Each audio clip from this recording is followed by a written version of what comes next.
Hi, I'm Brian Silliman. I'm the Rachel Carson Associate Professor of Marine Conservation Biology at Duke University in the Nicholas School of the Environment. I'm located on the coast of North Carolina at the Duke University Marine Lab in Beaufort. Our recent study, looking at the restoration of coastal wetlands and ways that we can improve their efficiency, has overturned a long-standing paradigm in restoration ecology. And what we have shown is that simple planting configurations, that is taking dispersed designs and clumping them up, harnesses untapped positive interactions where plants and neighboring plants can help each other.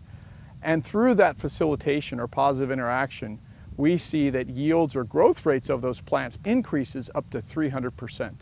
Ecological research in wetland science for mangroves and salt marshes has shown over the past 20 or 30 years that positive interactions between species, between plants that are growing up, cooperation becomes really important, because when they're close together, they can alleviate stresses such as low oxygen in the soil and high salinities together.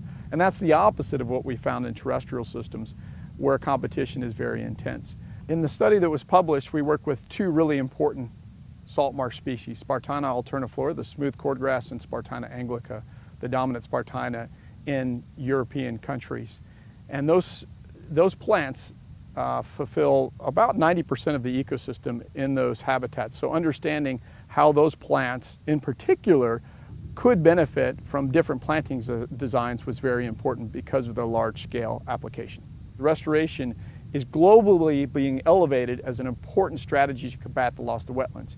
And here behind me in coastal North Carolina, we've recently changed and converted farmland into a wetland substrate, and we're seeing now whether the regrowth of plants and the conversion of that farmland into a wetland will occur faster with these planting designs where we put the plants close to each other rather than far apart.